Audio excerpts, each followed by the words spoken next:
जुगो जुग अटल शब्द सतगुरु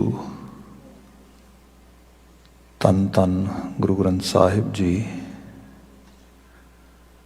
गुरु पातशाह जी की अपार बख्शिश।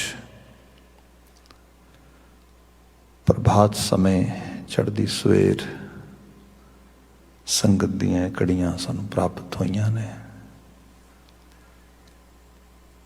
गुरुद्वारा साहब जी के पावन दीवान विच आसा की वार का संपूर्ण कीर्तन होया। उपरंत अरदास की शमूलीयत दे नाल अज दा पावन पाक गुरुवाक गुरु हुक्म ज्ञानी जी ने सानू अजे हुणे पाठ रूप में सरवण करवाया। हुण अगलेरा समा इन्ना ही पावन गुरबचनां की व्याख्या का है। आओ रस्मी ढंग दे नाल इन्हां गुरुवाकां की तकरीर विचार असी प्रारंभ करिए। सब तो पहला दास द्वारा बुलाई गई फतेह प्रवान हुए। वाहिगुरु जी का खालसा वाहिगुरु जी की फतेह। अज दा एक गुरु हुक्म राग सोरठ विचों आ रहा है।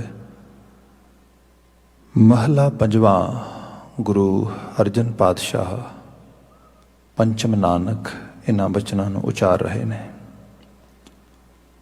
रहाओ दा बंद जो कि मुख सुनेहा कैरी कर रहा है इस पावन शब्द का सारा शब्द जिस धुरे दे दुआले गिरद घूम रहा है वो थीसिस स्टेटमेंट आ।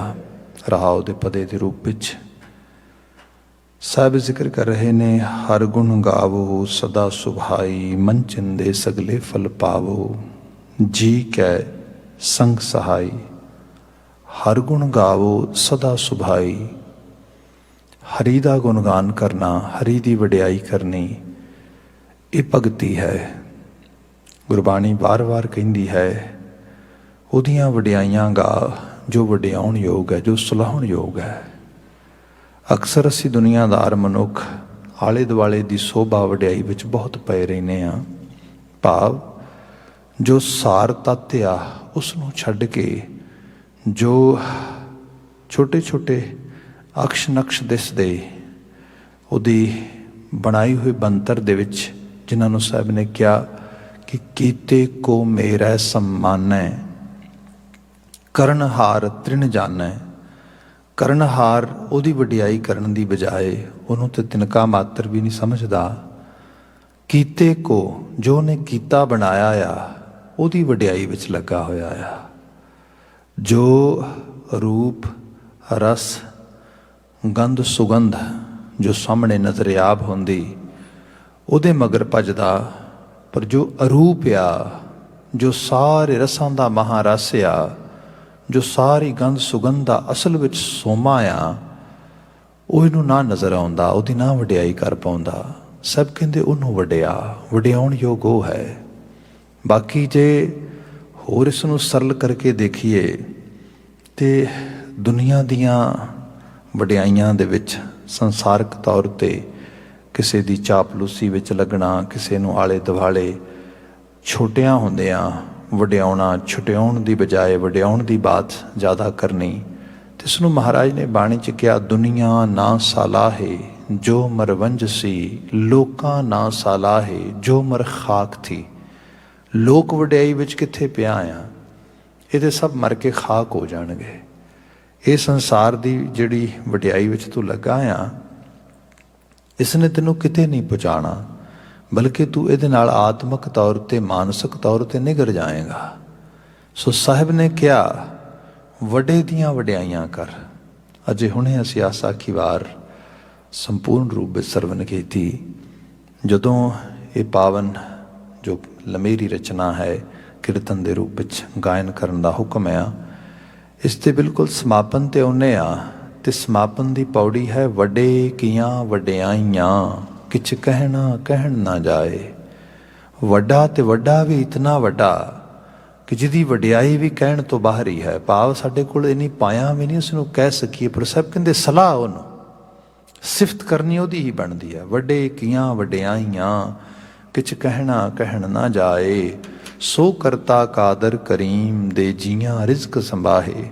ਤੇ ਉਹ ਕਾਦਰ ਕਰੀਮ ਹੈ, ਕਰਮ ਕਰਨ ਵਾਲਾ, ਤਰਸ ਕਰਨ ਵਾਲਾ, ਸਾਰੀ ਕਾਇਨਾਤ ਨੂੰ ਰਿਜ਼ਕ ਆਫਰੀਨ ਕਰਦਾ, ਉਹ ਰਿਜ਼ਕ ਬਖਸ਼ਿਸ਼ ਕਰਦਾ, ਨਵਾਜ਼ ਦਿੰਦਾ। ਸੋ ਉਹਦੀ ਵਡਿਆਈ ਕੀਤੀ ਜਾਏ। ਜਾਂ ਵੱਡੀ ਵੱਡਾ ਅਪਾਰ ਤੇਰਾ ਮਰਤਬਾ, ਉਹਦੀ ਵਡਿਆਈ ਕਰੋ ਜਿਹਦਾ ਮਰਤਬਾ ਅਪਾਰ ਹੈ, ਮੇਰੇ ਤੁਹਾਡੇ ਸੋਚਣ ਸਮਝਣ ਤੋਂ ਬਹੁਤ ਪਰੇ ਦਾ ਹੈ, ਜਿਹਦੇ ਬਾਬਤ ਕਿਹਾ ਜਾਏ ਵੱਡੀ ਵੱਡਾ ਅਪਾਰ ਤੇਰਾ ਮਰਤਬਾ, ਰੰਗ ਪਰੰਗਨ ਅਨੇਕ ਨਾ ਜਾਪਨ ਕਰਤਬਾ। ਉਹਦੇ ਰੰਗ ਪਰੰਗ ਜਿਹੜੇ ਨੇ ਉਹਨਾਂ ਨੂੰ ਕਿਸੇ ਲੈਵਲ 'ਤੇ ਅਸੀਂ ਪੂਰੀ ਤਰ੍ਹਾਂ ਜਾਪ ਐਕਸਪੀਰੀਅੰਸ ਵੀ ਨਹੀਂ ਕਰ ਸਕਦੇ।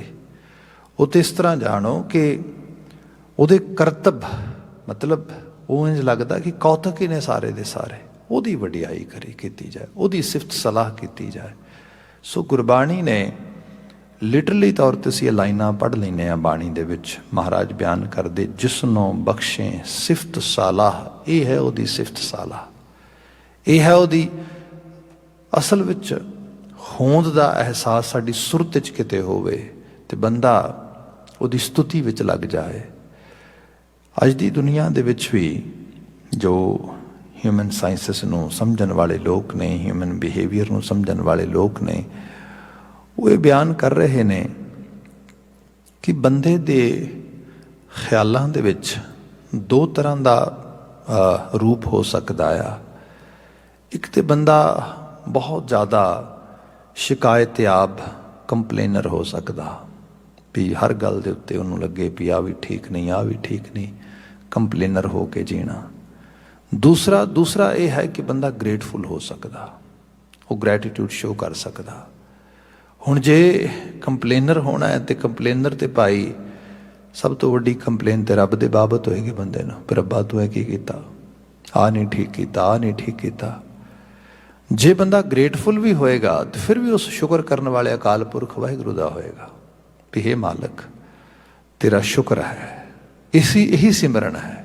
ਇਹੀ ਬਾਣੀ ਕਹਿ ਰਹੀ ਹੈ ਕਿ ਬੰਦਾ ਇਸੇ ਨੂੰ ਹੀ ਅਸਲ ਵਿੱਚ ਸਿਮਰਨ ਦੇ ਭਾਵ ਵਿੱਚ ਲੈ ਆਵੇ।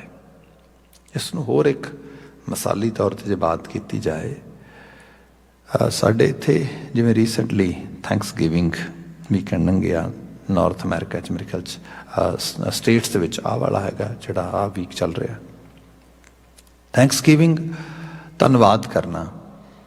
ਇਹਦੇ ਬਾਬਤ ਕੁਝ ਵਰ੍ਹੇ ਪਹਿਲਾਂ ਮੈਂ CBC 'ਤੇ ਇੱਕ ਪ੍ਰੋਗਰਾਮ ਵੇਖ ਰਿਹਾ ਸੀਗਾ ਅਤੇ ਉਹਦੇ 'ਚੋਂ ਬਿਆਨ ਇਹ ਕਰਦੇ ਕਿ ਐਕਚੁਅਲ ਲੈਵਲ 'ਤੇ ਉਹ ਇੰਟਰਵਿਊ ਕਰ ਰਹੇ ਇੱਕ ਲਿਖਾਰੀ ਨੂੰ, ਅਤੇ ਲਿਖਾਰੀ ਨੂੰ ਇੰਟਰਵਿਊ ਕੀਤੀ ਕਰ ਰਹੀ ਹੈ ਜਿਹੜੀ ਹੋਸਟ ਆ, ਅਤੇ ਉਸ ਨੂੰ ਕਹਿ ਰਹੀ ਕਿ ਮੈਂ ਤੈਨੂੰ ਕਾਫੀ ਲੰਬੇ ਸਮੇਂ ਤੋਂ ਜਾਣਦੀ ਹਾਂ, ਜਿੱਥੋਂ ਤੱਕ ਮੇਰਾ ਅੰਦਾਜ਼ਾ ਸੀਗਾ you are a atheist, non believer, but when I read your book I got no, I was wrong.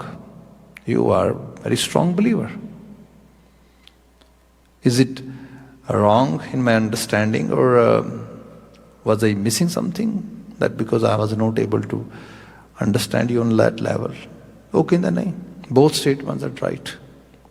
Definitely I used to atheist. I used to claim I am atheist. Okay, that's more actually you can say you can mean in a way it's a very interesting for me. It's very fascinating that earlier you were something else, but after that you moved somewhere else. So that means you have to share the whole journey. ਉਹ ਕਹਿੰਦਾ ਉਹਦੇ 'ਤੇ ਮੈਂ ਕਿਤਾਬ ਲਿਖੀ, ਜਿਹੜੀ ਕਿਤਾਬ ਦੀ ਆਪਾਂ ਗੱਲ ਕਰਨੀ ਹੈ। ਕਿਤਾਬ ਦਾ ਜੋ ਸ਼ਾਇਦ ਸਿਰਨਾਮਾ ਸੀ ਭੁਲੇਖਾ ਨਹੀਂ ਖਾਂਦਾ, ਹਾਊ ਟੂ ਸ਼ੋ ਗ੍ਰੈਟੀਟਿਊਡ, ਕੁਝ ਇਸ ਕਿਸਮ ਦੀ ਸੀਗੀ, ਮਤਲਬ ਧੰਨਵਾਦੀ ਹੋਣ ਦੀ ਉਹਦੇ 'ਚ ਜਿਹੜੀ ਬਾਤ ਹੋ ਰਹੀ ਹੈ। ਖੈਰ ਜਦੋਂ ਇਹ ਗੱਲ ਹੋਈ ਤਾਂ ਉਹ ਬਿਆਨ ਕਰਦਾ ਕਿ ਗੱਲ ਇਹ ਬਾਤ ਇਹ ਬਣੀ ਕਿ ਅਸੀਂ ਪਰਿਵਾਰ ਦੇ ਵਿੱਚ ਹਸਬੈਂਡ ਵਾਈਫ ਅਤੇ ਸਾਡੇ ਬੱਚੇ ਇੱਕ ਨੋਰਮਲ ਲਾਈਫ ਜੀ ਰਹੇ ਹਾਂ ਰੂਟੀਨ ਦੇ ਵਿੱਚ। ਇੱਕ ਦਿਨ ਸ਼ਾਮ ਕੀ ਹੋਇਆ ਕਿ ਕੋਈ ਹਸਬੈਂਡ ਵਾਈਫ ਦੇ ਛੋਟਾ ਮੋਟਾ ਕੋਈ ਸਾਡਾ ਆਰਗੂਮੈਂਟ ਹੋ ਗਿਆ। ਸ਼ਾਮ ਦਾ ਡਿਨਰ ਪ੍ਰਪੇਅਰ ਕਰ ਰਹੇ ਹਾਂ, ਬੱਚੇ ਜਾਂ ਡਾਈਨਿੰਗ ਟੇਬਲ 'ਤੇ ਬੈਠੇ ਨੇ, ਅਤੇ ਮੈਂ ਮਾਹੌਲ ਨੂੰ ਸਾਵਾ ਕਰਨ ਵਾਸਤੇ to make it little ease. What I do, I actually asked kids, so say thanks to your mom, because she is helping to make the supper and all that. ठीक है जी, बच्चों ਨੂੰ ਇਹ ਗੱਲ ਮੈਂ ਇੰਸਪੀਰੇਸ਼ਨ ਦਿੱਤੀ, ਟਰਾਈ ਕੀਤੀ, ਬੱਚਿਆਂ ਨੇ ਥੈਂਕਸ ਕੀਤਾ, ਪਰ ਬੱਚਿਆਂ ਦਾ ਇੱਕ ਆਪਣਾ ਮਾਈਂਡ ਸੈਟ ਵੀ ਹੁੰਦਾ ਹੈ। ਤੇ ਇੱਕ ਬੱਚਾ ਮੇਰਾ ਵਿੱਚੋਂ ਬੋਲਿਆ, ਕਹਿੰਦੇ no, we should not say only thanks to mom, because mom is only actually preparing the whole supper or dinner. The real thanks, I think, people deserve who have given us this grocery. So we should go to the store and say thanks to them. खैर ਗੱਲਬਾਤ ਕਿਤੇ ਲੰਮੇਰੀ ਹੋ ਗਈ ਤੇ ਬੱਚਿਆਂ ਨੇ ਮੇਰੇ ਤੋਂ ਪ੍ਰੋਮਿਸ ਲਿਆ ਕਿ ਆਪਾਂ ਸਟੋਰ ਵਾਲਿਆਂ ਨੂੰ ਜਾ ਕੇ ਥੈਂਕ ਯੂ ਕਰਾਂਗੇ, ਆਖਰਕਾਰ ਗਰੋਸਰੀ ਤੇ ਉਹਨਾਂ ਨੇ ਦਿੱਤੀ ਸਾਨੂੰ। ਖੈਰ ਕਹਿੰਦੇ ਮੈਂ ਸੋਚਿਆ ਵੀ ਕੋਈ ਨਾ, ਮਾਹੌਲ ਈਜ਼ੀ ਹੋ ਗਿਆ ਹੁਣ, ਠੀਕ ਹੈ, ਤੇ ਆਪਾਂ ਸਵੇਰੇ ਜਾ ਕੇ ਕਰ ਆਵਾਂਗੇ ਥੈਂਕ ਯੂ। ਮੈਂ ਬੱਚਿਆਂ ਨੂੰ ਨਾਲ ਲਿਆ, ਨੈਕਸਟ ਡੇ ਜਿਹੜਾ ਕਲੋਜ਼ ਬਾਏ ਸਟੋਰ ਸੀ, ਇੱਥੋਂ ਮੋਸਟਲੀ ਅਸੀਂ ਗਰੋਸਰੀ ਬਾਏ ਕਰਦੇ ਸੀ, ਉੱਥੇ ਚਲੇ ਗਏ ਤੇ ਜਾ ਕੇ ਅਸੀਂ ਉਹ ਜੋ ਕੈਸ਼ੀਅਰ ਤੇ ਲੇਡੀ ਸੀ ਉਸ ਨੂੰ, ਬੱਚਿਆਂ ਨੂੰ ਮੈਂ ਲੈ ਗਿਆ, ਉਹਨਾਂ ਨੇ ਥੈਂਕ ਯੂ ਕਿਹਾ, ਥੋੜ੍ਹੀ ਬਹੁਤ ਗੱਲਬਾਤ ਹੋਈ, ਉਹ ਬੜੀ ਖੁਸ਼ ਹੋਈ। ਉਹ ਕਹਿੰਦੀ ਵੀ if you really want to say thanks then you should not say only to me, you should say the people who are working actually day and night in our, you can say, stores, in backside of our store, who are fulfilling the racks all the time and really actually doing hard work over there. ਖੈਰ ਬੱਚੇ ਕਿੱਥੇ ਮੰਨਦੇ, ਕਹਿੰਦੇ ਨਾਲ ਲੈ ਕੇ ਉੱਥੇ ਚਲਾ ਗਿਆ, ਉਹਨਾਂ ਨੂੰ ਥੈਂਕਸ ਕਿਹਾ। ਉੱਥੇ ਕਰਨ ਦੇ ਦੌਰਾਨ ਹੀ ਥੱਲੇ ਟਰੱਕਰ ਖੜਾ ਆ ਤੇ ਉਹਦਾ ਅਨਲੋਡ ਹੋ ਰਿਹਾ ਟਰੱਕ, ਉਹ ਜੋ ਉੱਥੇ ਸਾਰਾ ਗਰੋਸਰੀ ਸਟੈਕ ਕਰ ਰਿਹਾ ਬੰਦਾ, ਉਹ ਕਹਿੰਦਾ ਵੀ ਥੈਂਕਸ ਤੇ ਇਹਨਾਂ ਦਾ ਕਰਨਾ ਚਾਹੀਦਾ, ਟਰੱਕਰਸ ਦਾ, ਇਹ ਇੰਨੀ ਦੂਰੋਂ ਸਮਾਨ ਚੱਕ ਕੇ ਲੈ ਕੇ ਆਉਂਦੇ। ਕਹਿੰਦਾ ਖੈਰ ਅਸੀਂ ਟਰੱਕਰਸ ਨੂੰ ਵੀ ਥੈਂਕਸ ਕਰਨ ਵਾਸਤੇ ਚਲੇ ਗਏ। ਅਜੇ ਉਹ ਬਾਤ ਹੋ ਰਹੀ ਤੇ ਟਰੱਕਰ ਕਹਿੰਦਾ ਵੀ ਮੈਂ ਤੇ ਸਿਰਫ ਟਰਾਂਸਪੋਰਟ ਕਰ ਰਿਹਾ, ਮਤਲਬ ਇੱਕ ਜਗ੍ਹਾ ਤੋਂ ਦੂਸਰੀ ਜਗ੍ਹਾ ਦੇ ਉੱਤੇ। ਅਸਲ ਵਿੱਚ ਜਿਹੜਾ ਹਾਰਡ ਵਰਕ ਹੈ ਉਹ ਤੇ ਫਾਰਮਰ ਕਰਦੇ, ਜਿਹੜੇ ਪ੍ਰੋਡਿਊਸ ਉੱਥੇ ਸਾਰੇ ਦਾ ਸਾਰਾ ਜਿਹੜਾ ਹੈਗਾ ਕਰ ਰਹੇ ਨੇ, ਉੱਥੇ ਪ੍ਰੋਡਕਸ਼ਨ ਕਰ ਰਹੇ ਨੇ, ਸਾਰੀ ਪ੍ਰੋਡਿਊਸ ਪੈਦਾ ਕਰ ਰਹੇ ਸਾਰਾ। ਖੈਰ ਕਹਿੰਦਾ ਕਿ ਬੱਚਿਆਂ ਨੇ ਉੱਥੋਂ ਇਹ ਕਹਿ ਕੇ ਪ੍ਰੋਮਿਸ ਲੈ ਕੇ ਮੇਰੇ ਤੋਂ ਹਿੱਲੇ ਕਿ ਆਪਾਂ ਫਾਰਮਰਸ ਨੂੰ ਵੀ ਥੈਂਕਸ ਕਹਿ ਕੇ ਆਵਾਂਗੇ। ਹੁਣ ਅਸੀਂ ਕਹਿੰਦਾ ਈਸਟ ਕੋਸਟ 'ਤੇ ਰਹਿੰਦੇ ਹਾਂ, most of the farmers are in West cost California side, but still we actually decided that yes, we will go there and to say thanks to them. ਖੈਰ ਕੰਮ ਨਿਬੜਿਆ। ਕਹਿੰਦਾ ਕੁਛ ਦਿਨਾਂ ਬਾਅਦ ਅਸੀਂ ਫਿਰ ਪਲਾਨ ਕੀਤਾ, ਅਸੀਂ ਆਲ ਦਾ ਵੇ ਕੈਲੀਫੋਰਨੀਆ ਗਏ, ਵਿਜ਼ਿਟ ਕੀਤਾ, ਫਾਰਮਸ ਵਿਜ਼ਿਟ ਕੀਤੇ, ਫਾਰਮਰਸ ਨੂੰ ਮਿਲੇ, ਥੈਂਕਸ ਕਿਹਾ। ਤੇ ਗੱਲ ਮੁੱਕਦੀ ਮੁਕਾਉਂਦੀ ਇੱਥੇ ਆਈ, ਫਾਰਮਰਸ ਨੇ ਕਿਹਾ ਵੀ ਸਾਡਾ ਇਕੱਲਿਆਂ ਦਾ ਥੈਂਕਸ ਨਹੀਂ ਗਾ, ਅਸੀਂ ਤਾਂ ਸਿਰਫ ਥੋੜ੍ਹੇ ਬਹੁਤੇ ਬੀਜ ਬੀਜਦੇ ਹਾਂ, ਮਿਹਨਤ ਕਰਦੇ ਹਾਂ, ਬਟ ਐਕਚੁਅਲੀ ਸਭ ਕਾਸੇ ਨੂੰ ਗਰੋਥ ਮਦਰ ਨੇਚਰ ਕਰਦੀ ਹੈ। So if we really want to thanks, we should thanks to the mother nature. ਕਹਿੰਦਾ that was my journey when I discovered, yes, I am a believer and I should be a believer, because I should be thankful toward that mother nature, and not only the mother nature, the force who is behind this mother nature, which we call Akal Purukh, or which we call existence, Sat Swaroop, ਜੋ ਵੀ ਤੁਸੀਂ ਕਹਿਣਾ ਹੈਗਾ। ਸੋ ਇਹ ਹੈ ਕਿ ਬੰਦਾ ਜਦੋਂ ਕਰਤਾਰ ਦੀ ਸਾਰੀ ਕਾਇਨਾਤ ਨੂੰ ਦੇਖਦਾ ਤੇ ਕਾਇਨਾਤ ਦੇ ਵਿੱਚ ਪਸਰ ਰਹੀ ਉਹਦੀ ਹੋਂਦ ਦੀ, ਉਹਦੀ ਵੱਡੋਂ ਨੂੰ ਦੇਖਦਾ ਤੇ ਬੰਦਾ ਉਹਦੀ ਵਡਿਆਈ ਕਰਦਾ। ਬਾਣੀ ਨੇ ਉਸ ਨੂੰ ਕਈ ਰੂਪਾਂ 'ਚ ਬਿਆਨ ਕੀਤਾ। ਅਸੀਂ ਕਿਤੇ ਬਚਨ ਪੜ੍ਹਦੇ ਹਾਂ, ਬਲਿਹਾਰੀ ਕੁਦਰਤ ਵਸਿਆ ਤੇਰਾ ਅੰਤ ਨਾ ਜਾਈ, ਲਖਿਆ ਜਾਤ ਮੈਂ ਜੋਤ ਜੋਤ ਮੈਂ ਜਾਤਾ, ਅਕਲ ਕਲਾ ਭਰਪੂਰ ਰਿਹਾ, ਤੇਰੀ ਅਕਲ ਕਲਾ ਚਾਰ ਚਪੇਰੇ ਪ੍ਰਵਿਰਤ ਹੋ ਰਹੀ ਹੈ। ਇਹ ਹੈ ਉਹਦੀ ਵਡਿਆਈ, ਸਿਫਤ ਸਾਲਾਹ। ਗੁਰੂ ਸਾਹਿਬ ਨੇ ਵਾਰ-ਵਾਰ ਵਡਿਆਇਆ ਉਸ ਨੂੰ, ਤੇ ਇਤਨਾ ਕੁ ਵਡਿਆਇਆ ਕਿਤੇ ਕਿਤੇ ਤੇ ਵੀ ਕਹਿ ਦਿੱਤਾ ਵੀ ਕੁਦਰਤ ਕਵਨ ਕਹਾਂ ਵਿਚਾਰ, ਮੈਂ ਤੇਰੇ ਬਾਰੇ ਵਿਚਾਰਾਂ ਕਰਾਂ, ਤੇਰੀਆਂ ਵਡਿਆਈਆਂ ਕਰਾਂ, ਤੇਰੀਆਂ ਸਿਫਤਾਂ ਕਰਾਂ, ਮਾਲਕ ਮੇਰੇ ਕੋਲੇ ਨਹੀਂ ਪਾਇਆ ਨਾ ਹੈ। ਕਿਆ ਕੁਦਰਤ ਕਵਨ ਕਹਾਂ ਵਿਚਾਰ, ਵਾਰਿਆ ਨਾ ਜਾਵਾਂ ਇੱਕ ਵਾਰ, ਜੋ ਤੁਧ ਭਾਵੈ ਸਾਈ ਭਲੀ ਕਾਰ। ਮੈਂ ਤੇ ਸਿਰਫ ਇੰਨਾ ਹੀ ਕਹਿ ਸਕਦਾ ਹਾਂ ਕਿ ਮੈਂ ਤੇਰੀ ਕੀਤੀ ਜਾ ਰਹੀ ਕਾਰ ਨੂੰ, ਜੋ ਕੁਛ ਤੂੰ ਹੁਕਮ ਵਰਤਾ ਕੇ ਚਾਰ ਚਪੇਰੇ ਕਰ ਰਿਹਾ ਹੈ, ਕਰਵਾ ਰਿਹਾ ਹੈ, ਇਸ ਸਾਰੇ ਨੂੰ ਮੈਂ ਤਾਂ ਸਿਰਫ ਇਹਦੀ ਰਜ਼ਾ ਵਿੱਚ ਰਾਜ਼ੀ ਰਹਿ ਸਕਦਾ ਹਾਂ। ਮੈਂ ਇਹਨੂੰ ਮੈਜਰ ਨਹੀਂ ਕਰ ਸਕਦਾ, ਮਾਪ ਤੋਲ ਨਹੀਂ ਸਕਦਾ। ਸੋ ਇਹ ਸਾਰਾ ਰੂਪ ਜਿਹੜਾ ਆ, ਇਹ ਹਰ ਗੁਣ ਨੂੰ ਸਮਝਣ ਦਾ ਤੇ ਹਰ ਗੁਣ ਨੂੰ ਗਾਣ ਦਾ ਆ। ਇਹੀ ਭਗਤੀ ਹੈ, ਇਹੀ ਬੰਦਗੀ ਹੈ। ਕੋਈ ਸਪੈਸੀਫਿਕਲੀ ਕਿਸੇ ਮਕੈਨਿਜ਼ਮ ਦੇ ਵਿੱਚ ਪੈ ਕੇ, ਕਿਸੇ ਖਾਸ ਟੈਕਨੀਕ ਵਿੱਚ ਪੈ ਕੇ ਟੈਕਨੀਕਲੀ ਕਿਸੇ ਚੀਜ਼ ਨੂੰ ਜ਼ਿਆਦਾ ਪ੍ਰਮੋਟ ਕਰਨਾ ਤੇ ਕਿਸੇ ਖਾਸ ਵਰਸ਼ਿਪ ਸਿਸਟਮ ਨੂੰ ਜ਼ਿਆਦਾ ਤਰਜੀਹ ਦੇਣੀ, ਗੁਰਮਤਿ ਨੇ ਇਹ ਨਾ ਸਿਖਾਇਆ। ਗੁਰਮਤਿ ਨੇ ਸਿਖਾਇਆ ਉਹਦਾ ਗੁਣਗਾਨ ਕਰੋ, ਉਹਨੂੰ ਗਾਵੋ, ਉਹਦੀ ਸਿਫਤ ਸਲਾਹ ਕਰੋ। ਜਿਵੇਂ ਜਪਜੀ ਸਾਹਿਬ ਦਾ ਬੜਾ ਸ਼ੁਰੂਆਤੀ ਰੰਗ ਹੀ ਅਸੀਂ ਪੜ੍ਹਦੇ ਹਾਂ, ਗਾਵੈ ਕੋ ਤਾਨ ਹੋਵੇ ਕਿਸੇ ਤਾਨ, ਗਾਵੈ ਕੋ ਦਾਤ ਜਾਣੈ ਨਿਸ਼ਾਨ, ਗਾਵੈ ਕੋ ਗੁਣ ਵਡਿਆਈਆਂ ਚਾਰ, ਗਾਵੈ ਕੋ ਵਿਦਿਆ ਵਿਖਮ ਵਿਚਾਰ। ਗਾਉਣ ਦੇ ਕਈ ਢੰਗ ਨੇ, ਉਹਦੀ ਸਿਫਤ ਸਲਾਹ ਦੇ ਕਈ ਤਰੀਕੇ ਨੇ। ਆ ਵੀ ਤਰੀਕਾ ਆ, ਕੋਈ ਆਪਣੀ ਸਮਰੱਥਾ ਨੂੰ ਦੇਖੇ ਤੇ ਆਪਣੀ ਸਮਰੱਥਾ 'ਚ ਉਹ ਅਕਾਲ ਪੁਰਖ ਵਾਹਿਗੁਰੂ ਦਾ ਅਹਿਸਾਸ ਕਰੇ ਵੀ ਮਾਲਕ ਕਿੰਨਾ ਬੇਅੰਤ ਹੈ, ਕਿੰਨੇ ਸਮਰੱਥ ਬਣਾਇਆ ਤੂੰ ਮੈਨੂੰ। ਗਾਵੈ ਕੋ ਤਾਣ, ਤਾਣ ਮੀਨ ਐਬਿਲਿਟੀ, ਸਮਰੱਥਾ। Whatever strength I have, whatever ability I have, ਉਹ ਪਰਿਪੂਰਨ। I am very thankful toward you. And because end of the day we have to realize, we have to actually accept that you are the source of our life, you are the source of this ability. ਸੋ ਇਸ ਕਿਸਮ ਦੇ ਨਾਲ ਸ਼ੁਕਰਗੁਜ਼ਾਰੀਅਤ ਦਾ ਭਾਵ ਆਇਆ।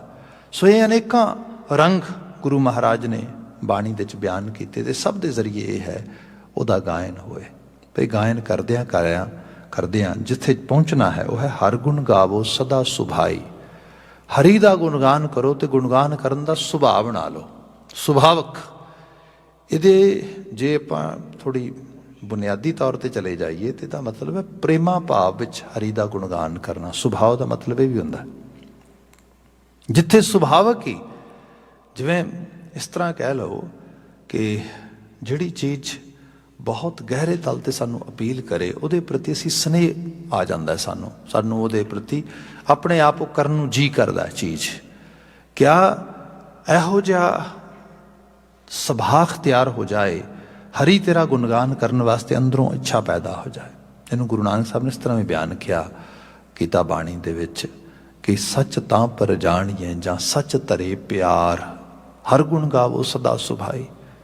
ਜਦੋਂ ਪਿਆਰ ਵਿੱਚ ਖਿਵੇ ਹੋਵੋਗੇ ਫਿਰ ਆਪਣੇ ਆਪ ਮਨ ਕਰੇਗਾ, ਚਿੱਤ ਕਰੇਗਾ, ਖਿਆਲ ਕਰੇਗਾ, ਸੁਰਤ ਉਸ ਪਾਸੇ ਜਾਏਗੀ ਵਾਰ-ਵਾਰ। ਕਿਆ ਸੱਚ ਤਾਂ ਪਰ ਜਾਣੀਏ ਜਾਂ ਸੱਚ ਧਰੇ ਪਿਆਰ, ਨਾਉ ਸੁਣ ਮਨ ਰਹੱਸੀਐ। ਜਿੰਨਾ ਨਾਮ ਦੀ ਮਹਿਮਾ ਹੋਏਗੀ ਮਨ ਰਹੱਸ, ਖੁਸ਼ੀ ਵਿੱਚ ਆਏਗਾ, ਖਿੜੇਗਾ, ਉਹਦੇ 'ਚ ਖੇੜਾ ਆਵੇਗਾ ਉਸ ਰੂਪ ਦੇ 'ਚ। ਹਰ ਗੁਣ ਗਾਵੋ ਸਦਾ ਸੁਭਾਈ। ਇਹ ਰੂਪ ਜਿਹੜਾ ਹੈ ਇਸ ਕਿਸਮ ਦੀ ਬਾਤ ਜੋ ਇੱਕ ਸਿੰਪਲ ਅੰਡਰਸਟੈਂਡਿੰਗ ਵਿੱਚ ਲੈ ਆਂਦੀ ਜਾਏ। ਅਗਲਾ ਬਚਨ ਕਿਹਾ ਮਹਾਰਾਜ ਨੇ, ਮਨ ਚਿੰਦੇ ਸਗਲੇ ਫਲ ਪਾਵੋ। ਮਨ ਚਿੰਦੇ ਸਗਲੇ ਫਲ ਪਾਵੋ।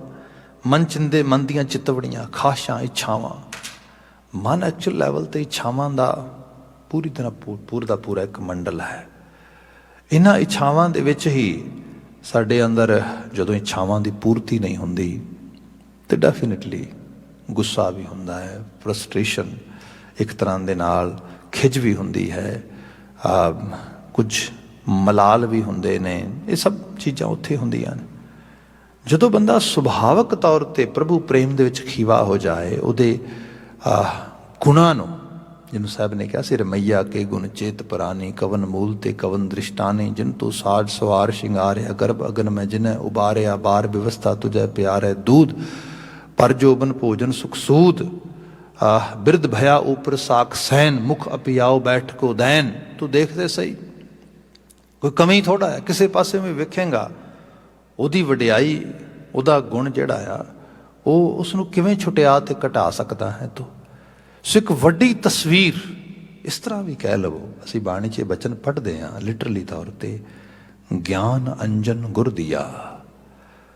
ਗੁਰੂ ਨੇ ਇੱਕ ਐਸਾ ਅੰਜਨ ਦਿੱਤਾ, ਐਸਾ ਗਿਆਨ ਦਿੱਤਾ, ਅੱਖਾਂ ਦੇ ਪਰਦੇ ਲਹਿ ਗਏ, ਵਿਜ਼ਨਰੀ ਹੋ ਗਿਆ, ਦੂਰ ਦ੍ਰਿਸ਼ਟਾ ਹੋ ਗਿਆ, ਦੂਰ ਤੱਕ ਵੇਖਣ ਦੀ ਨਿਗਾਹ ਬਾਨਤਾ ਆ ਗਈ। ਜੇ ਮੈਂ ਪਹਿਲਾਂ ਬਾਤ ਕੀਤੀ, ਥੈਂਕਸ ਕਰਨ ਵਾਸਤੇ ਘਰੋਂ ਇੱਕ ਰਾਈਟਰ ਉੱਠਦਾ ਤੇ ਕਰਦਿਆਂ ਦੂਰ ਤੱਕ ਜਾਂਦਾ ਤੇ ਅਖੀਰ ਮਦਰ ਨੇਚਰ ਤੱਕ ਪਹੁੰਚਦਾ, ਤੇ ਮਦਰ ਨੇਚਰ ਨੂੰ ਜਿਹੜਾ ਸਿਰਜਣਹਾਰ ਕ੍ਰੀਏਟਰ ਆ ਉਹ ਤੱਕ ਪਹੁੰਚ ਜਾਂਦਾ, ਬਲੀਵਰ ਬਣ ਜਾਂਦਾ, ਵਿਸ਼ਵਾਸ ਆ ਜਾਂਦਾ, ਹਾਂ ਹੈ ਕੋਈ ਉਸ ਹਸਤੀ ਦਾ ਬਾਤ ਜਿਹੜੀ ਸਾਰੀ ਇਸ ਨਿਜ਼ਾਮ ਨੂੰ ਰਨ ਕਰ ਰਹੀ ਹੈ, ਚਲਾ ਰਹੀ ਹੈ।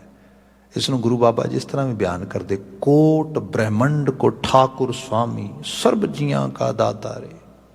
ਭਾਈ ਕਰੋੜਾਂ ਬ੍ਰਹਿਮੰਡਾਂ ਦਾ ਠਾਕੁਰ ਸੁਆਮੀ, ਸਰਬ ਜੀਆਂ ਕਾ ਦਾਤਾ, ਸਭ ਦਾ ਦਾਤਾ ਆ, ਸਭ ਨੂੰ ਦੇਣ ਵਾਲਾ ਆ। दद्दा दाता एक है सबको देवनहार, दिन दे टोट ना आवई अगंत परे भंडार। खुद कर कमी थोड़ा आ, सब नूं देण वाला दहिंदा असल विच उस रूप च वडियाई आ उहदी। सह बयान करदे कि जे कोई इस रूप दे विच अपने आप नूं उस विजन तक ले आवे तो फिर मन चिंदे सगले फल पावो। फिर मन दियां खाशां वो भी बदलणगियां, वो भी बंदे मैच्योर ते प्योर होणगियां। बिकॉज ਜਿਹੜੀਆਂ ਬਹੁਤੀਆਂ ਖਾਸ਼ਾਂ ਛੋਟੇ ਲੈਵਲ ਦੀਆਂ ਹੁੰਦੀਆਂ ਨੇ, ਇਹ ਸਾਡੇ ਕੱਦ ਨੂੰ ਬੜਾ ਛੋਟਾ ਕਰ ਦਿੰਦੀਆਂ ਨੇ। ਅਸੀਂ ਇਸ ਤਰ੍ਹਾਂ ਕਹਿ ਲਓ, ਜਿਵੇਂ ਦਾਨਿਸ਼ਮੰਦ ਨੂੰ ਇਸ ਤਰ੍ਹਾਂ ਲਿਖਦੇ ਕਿ ਇੱਕ ਬਹੁਤ ਆਲੀਸ਼ਾਨ ਸਟੋਰ ਆ ਜਿਹਦੇ 'ਚ ਬਹੁਤ ਕੀਮਤੀ ਸਮਾਨ ਪਿਆ, ਹੀਰੇ ਜਵਾਹਰਾਤ ਮਾਣਕ ਹਰ ਚੀਜ਼ ਪਈ ਹੈ। ਇੱਕ ਛੋਟੇ ਜਿਹੇ ਬੱਚੇ ਨੂੰ ਉੱਥੇ ਲੈ ਜਾਓ ਤੇ ਬੱਚੇ ਨਾ ਹੀਰੇ ਅਪੀਲ ਕਰਨਾ, ਜਵਾਹਰਾਤ ਨਾ ਮਾਣਕ, ਨਾ ਵੱਡੇ ਤੋਂ ਵੱਡਾ ਕੀਮਤੀ ਸਮਾਨ, ਉਹ ਉੱਥੇ ਕੈਂਡੀ ਲੱਭੇ ਛੋਟੀ ਜੀ, ਕਿਉਂਕਿ ਉਹਦੀ ਇੱਛਾ ਜਿਹੜੀ ਉਹ ਕੈਂਡੀ ਤੱਕ ਹੀ। ਉਹ ਕਹਿੰਦਾ ਬਸ ਇੱਕ ਟੌਫੀ ਜਾਂ ਚਾਹੀਦੀ ਹੈ, ਕੈਂਡੀ ਚਾਹੀਦੀ, ਕੁੱਕੀ ਚਾਹੀਦੀ, ਮਿੱਠੀ ਛੋਟੀ ਚਾਕਲੇਟ ਚਾਹੀਦੀ ਹੈ। ਉਹ ਉੱਥੇ ਜੇ ਉਹਨੂੰ ਮਿਲੇ ਨਾ ਉਹ ਰੋਏਗਾ, ਉਹ ਕਹੇਗਾ ਮੇਰੇ ਮਤਲਬ ਦਾ ਤਾਂ ਕੁਝ ਵੀ ਨਹੀਂ ਹੈਗਾ ਇੱਥੇ। ਸਾਡੇ ਬਹੁਤੇ ਮਨ ਦੇ ਵਲਵਲੇ ਐਸੇ ਹੀ ਨੇ, ਸਾਡੇ ਮਨ ਦੇ ਰੁਦਨ ਇਸੇ ਕਿਸਮ ਦੇ ਨੇ। ਇਸ ਕਰਕੇ ਮਨ ਦੇ ਵਿੱਚ ਜਦੋਂ ਮੈਚਿਓਰਿਟੀ ਆਏਗੀ, ਜਦੋਂ ਪਿਓਰਿਟੀ ਆਏਗੀ, ਮਨ ਚੰਦੇ ਸਗਲੇ ਫਲ ਪਾਵੋ, ਫਿਰ ਮਹਿਸੂਸ ਹੋਏਗਾ ਦੇਣ ਵਾਲਾ ਤੇ ਦੇ ਹੀ ਰਿਹਾ ਲਗਾਤਾਰ। ਮਤਲਬ ਇਹ ਹੈ ਕਿ ਮੰਮਾ ਮੰਗਨ ਹਾਰ ਅਯਾਨਾ ਦੇਨ ਹਾਰ ਦੇ ਰਹੋ ਸੁਜਾਨਾ। ਉਹ ਮੈਂ ਐਵੇਂ ਕਮਲਾ ਹੋਇਆ ਬੈਠਾ, ਉਹ ਤੇ ਬੜਾ ਸੁਜਾਨ ਹੈ, ਐਸਾ ਸੁਜਾਨ ਆ ਕਿ ਉਹ ਜੋ ਮੈਂ ਸੋਚ ਵੀ ਨਹੀਂ ਸਕਦਾ ਉਹ ਦੇ ਰਿਹਾ, ਮੈਨੂੰ ਨਵਾਜ ਰਿਹਾ, ਪ੍ਰਾਪਤ ਹੋ ਰਿਹਾ। ਹੱਦ ਹੋ ਗਈ, ਮੈਂ ਕਿਸ ਚੱਕਰ 'ਚ ਪਿਆ ਵਾਂ। ਮਨ ਚਿੰਦੇ ਸਗਲੇ ਫਲ ਪਾਵੋ। ਫਿਰ ਇੱਥੇ ਮਨ ਦੀਆਂ ਇੱਛਾਵਾਂ ਜਿਹੜੀਆਂ ਨੇ ਉਸ ਪਰਿਪੂਰਨ ਦੀ ਮਰਜ਼ੀ ਦੇ ਵਿੱਚ ਮਰਜ ਹੋ ਜਾਂਦੀਆਂ ਨੇ। ਫਿਰ ਇੱਥੇ ਜਾ ਕੇ ਮਨ ਆਪਣੀਆਂ ਛੋਟੀਆਂ ਛੋਟੀਆਂ ਖਾਸ਼ਾਂ ਲਈ ਵਿਲਕਦਾ ਨਹੀਂਗਾ। ਇਹੀ ਹਰੀ ਦਾ ਗੁਣਗਾਨ ਕਰਨਾ, ਇਹੀ ਸੁਭਾਵਕ ਤੌਰ 'ਤੇ ਉਹਦੀ ਯਾਦ ਤੇ ਉਹਦੀ ਸਿਮਰਨ ਵਿੱਚ ਲੱਗ ਜਾਣਾ। ਅਦਰਵਾਈਜ਼ ਬੰਦਾ ਖਾਸ਼ਾਂ ਦਾ ਮਾਰਿਆ ਹੋਇਆ, ਇੱਛਾਵਾਂ ਦਾ ਮਾਰਿਆ ਹੋਇਆ, ਜਿਹਨੂੰ ਬਾਬਾ ਫਰੀਦ ਜੀ ਨੇ ਕਿਹਾ ਸੀਗਾ, ਫਰੀਦਾ ਜਾਂ ਲੱਭ ਤਾਂ ਨੇਹੋ ਕਿਆ, ਲੱਭ ਤਾਂ ਕੂੜਾ ਨੇਹੋ, ਹਰ ਗੁਣ ਗਾਵੋ ਸਦਾ ਸੁਭਾਈ। ਸੁਭਾਵਕ ਗੁਣਗਾਨ ਪ੍ਰੇਮਾ ਭਗਤੀ ਵਿੱਚ ਖੀਵੇ ਹੋ ਜਾਣਾ।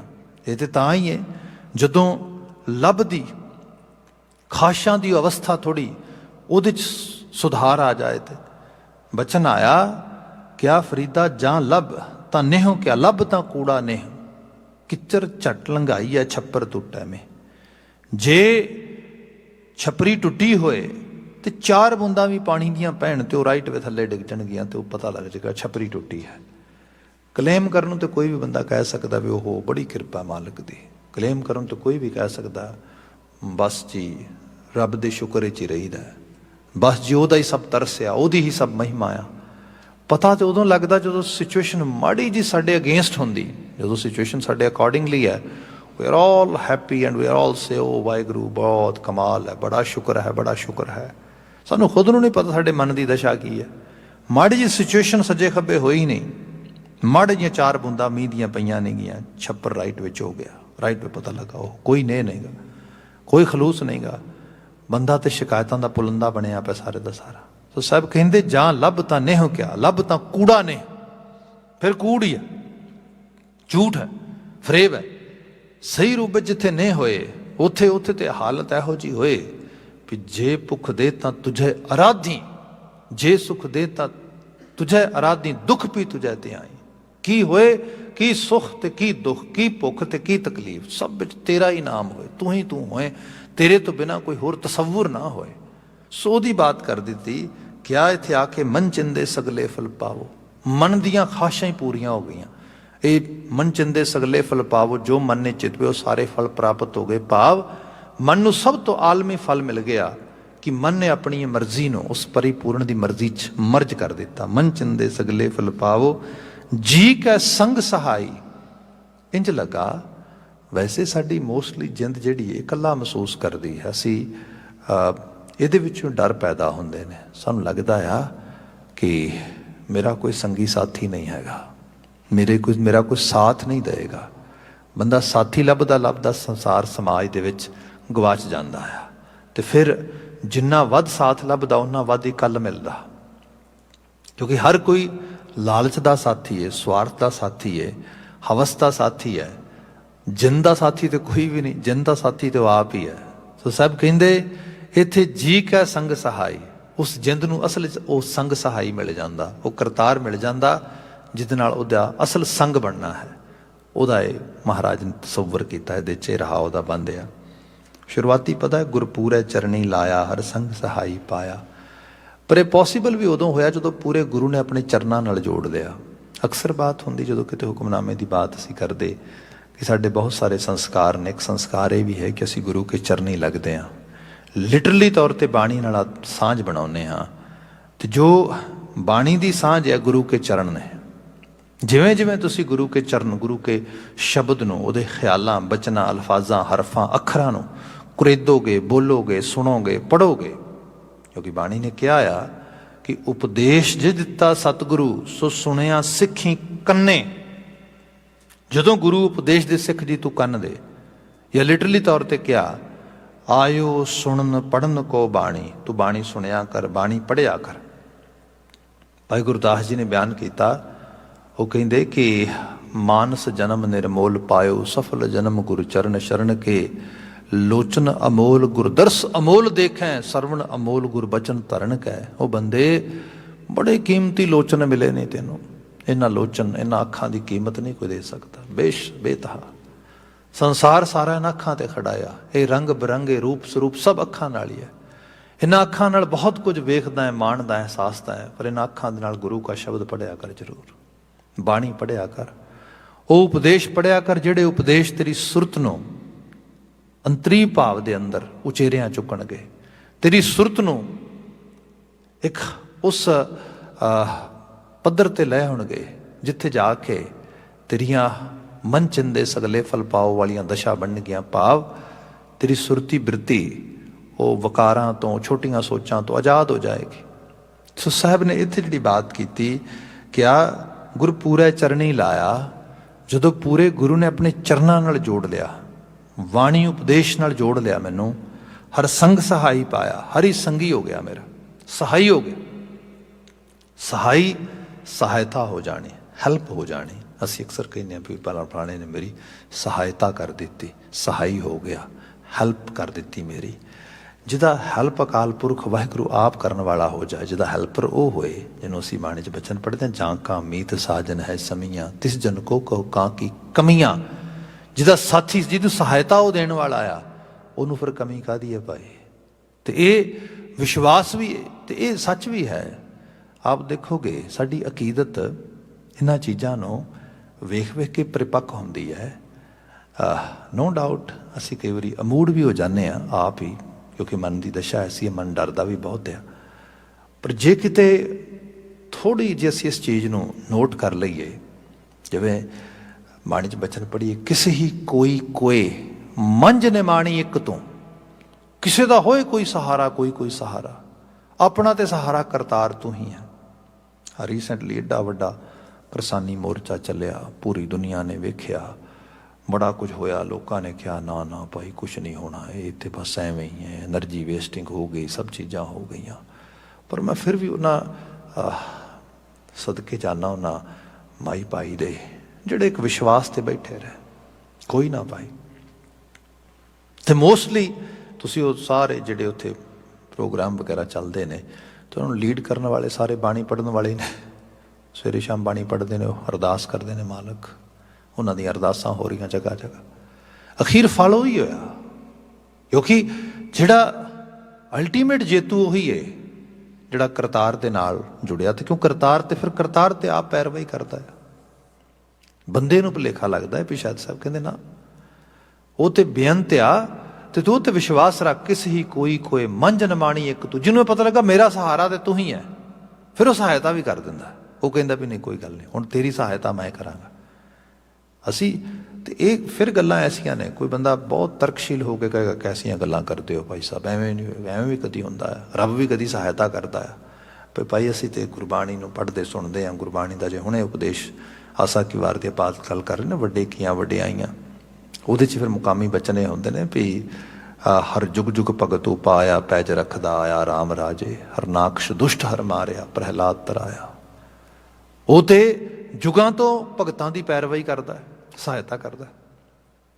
जिन्ना मर्जी को उतना कमज़ोर क्यों ना होए, प्रहलाद ਉਹਦੇ तो कोई सहारा नहीं हैगा, ਉੱਤੇ कोई सहायता करने वाला नहीं हैगा। पर ਜਦੋਂ ਉਹ ਸੰਗੀ है, ਉਹ ਸਹਾਈ है, फिर कोई वाल भी विंगा नहीं कर सकता, फिर उसनों कोई किसी रूप से डुला भी नहीं सकता। सो साहब ने कहा हर संग सहाई पाया जह जाइए तहां सुहेले। तो फिर यह है कि ਅਸੀਂ ਮੋਸਟਲੀ ਆਪਣੀ ਕੰਫਰਟ ਜ਼ੋਨ ਲੱਭਦੇ ਹਾਂ ਤੇ ਕੰਫਰਟ ਜ਼ੋਨ ਕੈਰੀ ਕਰਕੇ ਤੁਰਦੇ ਹਾਂ ਜਿੱਧਰ ਜਾਂਦੇ ਹਾਂ। ਸਭ ਕਹਿੰਦੇ ਜਿਹਦਾ ਕੰਫਰਟ ਹੀ ਕਰਤਾਰ ਹੋਏ, ਜਿਹਦਾ ਕੰਫਰਟ ਹੀ ਉਹਦਾ ਨਾਮ ਹੋਏ, ਜਿਹਦੀ ਸੁਰਤ ਵਿੱਚ ਹੀ ਸਹਿਜ ਸੁਭਾਅ ਉਹਦੀ ਪ੍ਰੀਤ ਦਾ ਰੰਗ ਹੀ ਚੜਿਆ ਹੋਏ, ਫਿਰ ਜਹ ਜਾਈਏ ਉਹ ਜਿੱਥੇ ਵੀ ਜਾਏ ਉਹ ਸੁਹੇਲਾ ਹੀ ਹੈ।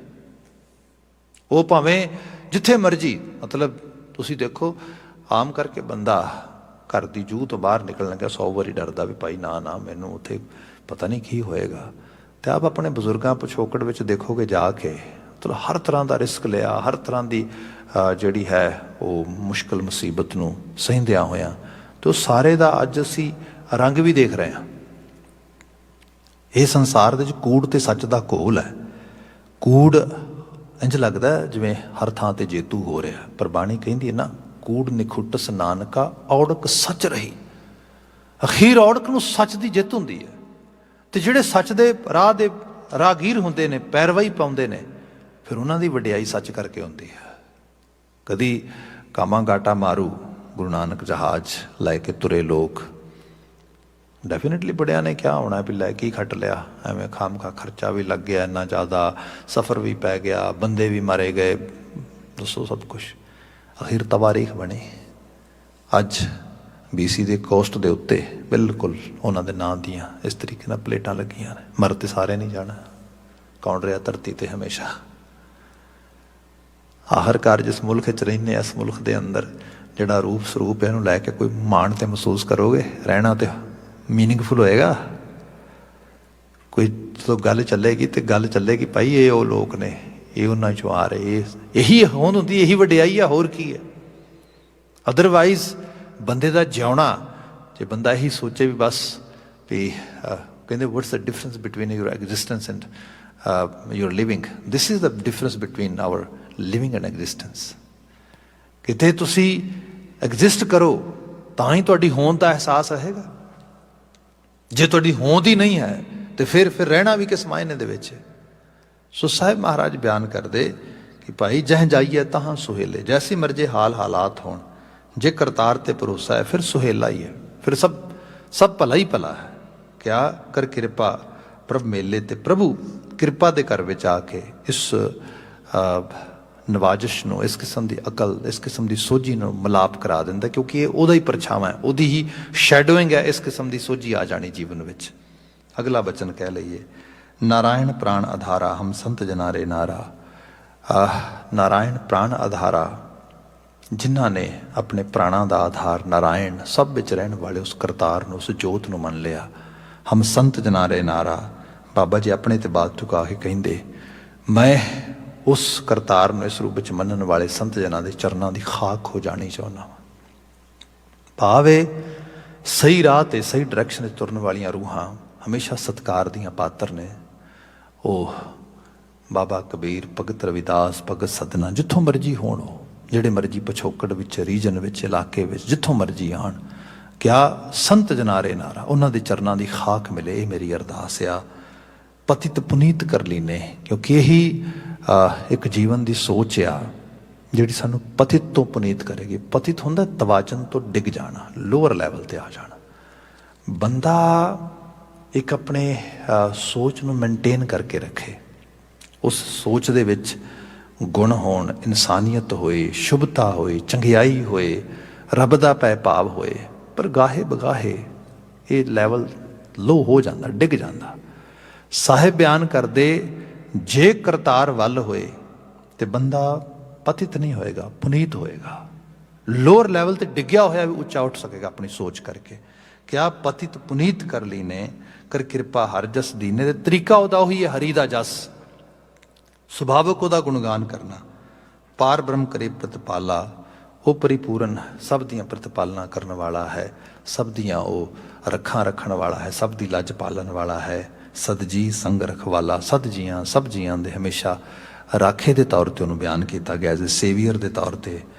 ਹਰ ਦਿਨ ਰਹਿਣ ਕੀਰਤਨ ਗਾਈਏ, ਆਓ ਰਾਤ ਦਿਨ ਉਹਦੀ ਸਤੁਤੀ ਕਰੀਏ, ਉਹਦਾ ਕੀਰਤਨ ਗਾਈਏ, ਉਹਦੀ ਸਿਫਤ ਸਲਾਹ ਵਿੱਚ, ਉਹਦੀ ਵਡਿਆਈ ਵਿੱਚ, ਗੁਣਗਾਨ ਵਿੱਚ ਲੱਗ ਜਾਈਏ, ਬਹੁੜਨਾ ਜੋ ਨਹੀਂ ਪਾਈਏ। ਇਹਦੇ ਨਾਲ ਸਾਡੀ ਸੈਲਵੇਸ਼ਨ ਹੋਏਗੀ, ਸਾਨੂੰ ਮੋਕਸ਼ ਮਿਲੇਗਾ, ਮੁਕਤੀ ਮਿਲੇਗੀ। ਅਸੀਂ ਜੂਨਾਂ ਤੋਂ ਜੰਮਣ ਮਰਨ ਤੋਂ ਬਾਹਰ ਆ ਜਾਵਾਂਗੇ।